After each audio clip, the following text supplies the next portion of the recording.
Hey guys, today I will be showing you how to make jute twine tinder. It's fairly easy.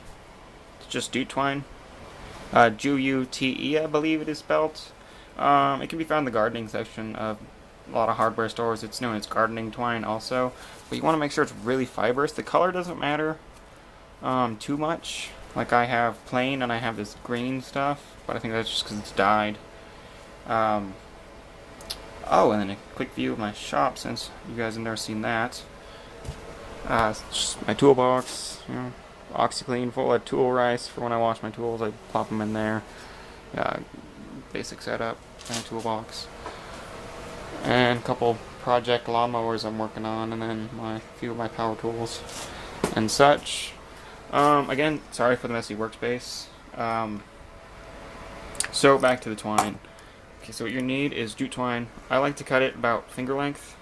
And let me set my camera down real fast. I don't have a tripod currently anymore.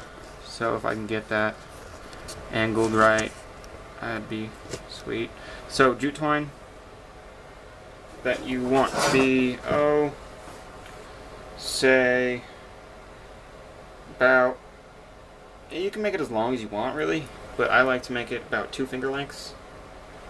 So good 4 to 7 inches.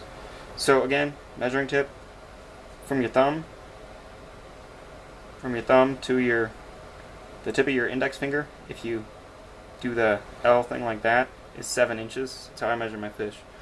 So I take my knife and I'm going to cut a few pieces of jute twine.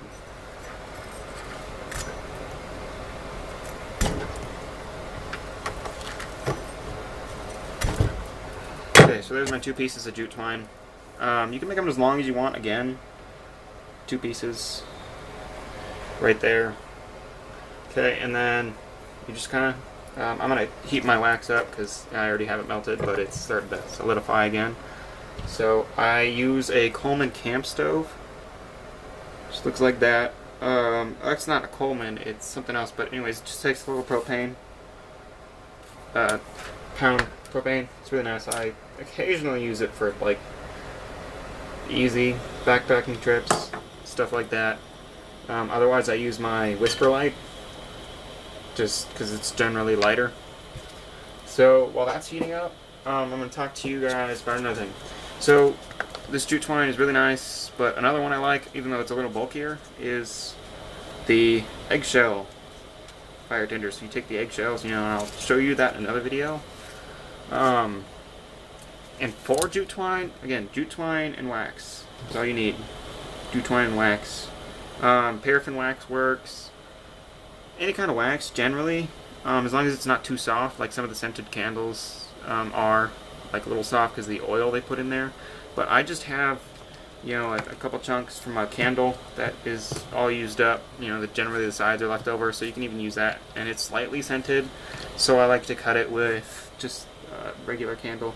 Oh, this is a battery operated. I don't like these because they are just weird. So I like to take the wax off of them.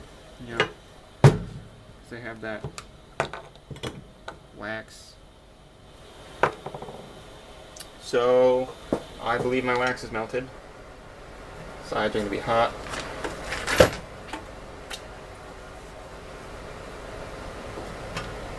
So melted wax. I like to use just an old can. Coffee pots work. You put it on the stove. You don't have to use a camp stove, but I like it because it's easy out in my shop. You take the jute twine and you're going to dip it in your wax right there. And just kind of drop it in there and move it around. Really shouldn't be using my pry bar for this, but it works. So jute twine again. I use good 7-8 inch long pieces because it's they ball up nice when I put them in my little containers, which I will also show you in another video. And just let them sit in there. While they're soaking, I'm gonna do a few more pieces.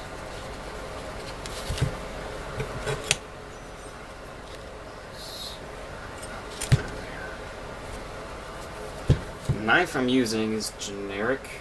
You can find it on eBay. Just look up hunter knife. It's got a little wooden handle. It's from Pakistan, and it's not the best, but it's good for what I use it for.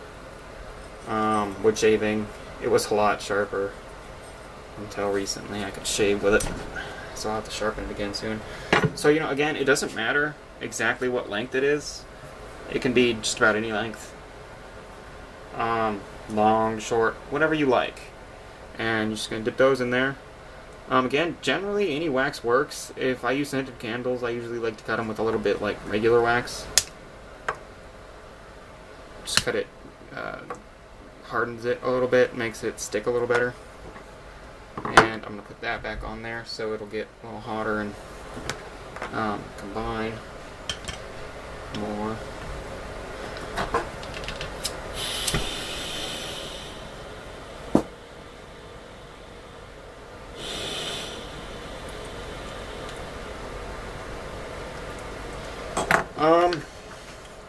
Okay, and then jute twine, once these are done and they dry, typically, I'll cut you another piece here just so I can show you the basic, but, it's not going to cut. So you pull it apart, you want to kind of make it as strandy as possible, fluff it up, and it generally fluffs up real good. You can't see that because it's kind of thin. That's why jute twine's the best, because cotton twine, it's okay, but it just doesn't fluff up as nice, especially with the wax. You don't want to fluff it up too much where it's too thin, and when you do fluff it up, you can even roll it into a ball and it would lay better.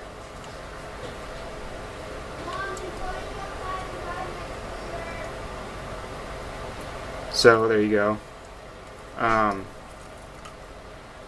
Ball it up, and it lights fairly good. I'll show you a little like that. Oh, it's not going to light right now because it's just the... But yeah, it lights pretty good, especially with the wax. Okay.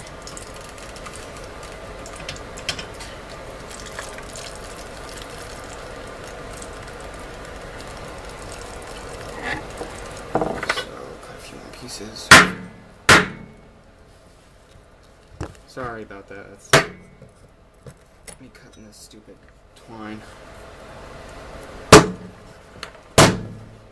Oh, come on. So I'm just going to throw a few more pieces on there because I'm going to put this in my backpacking kit. It's great. It's lightweight. It's not too bulky. You can take a few strands, ball them up, put them in a container. I'll pull those strands out of there right now so they just dry. Oh, and wax paper is nice to have with this. Oh, yikes. Gloves are kind of nice. Maybe even like a pair of tongs, just because the wax sticks to your finger, which isn't too much of a problem. But like when I'm making my fat wood, like when I can't find any, I generally use gloves, or because the way I do it is I mix the pitch with the wax, so it's just resin and wax at the same time, connecting to you. So that'll dry pretty quickly here. And that's about it. Again, there's the twine. There's where's the ball? Here's how it balls up. You want to separate it. So you want to separate into like strands like that. Because it's multi-stranded, so you want to take it apart, fluff it up, and all that, and look a little darker. Don't touch it; it's hot wax. Yeah, and it doesn't take that much wax. I took a good glob, like about that size, maybe not even that, to make that. So maybe even something like, it's just the depth, something like that. Again, I'm just using a regular scented candle. Ignore that orange ball, foosball. And then I'm already set up for my next video, which I'll show you when the jute twine does after it cools. I will show you another. Alright, thanks for watching. Bye. Oh, Candy Cane Walrus. Subscribe if you want to. Got a lot of good tips. Alright, thanks.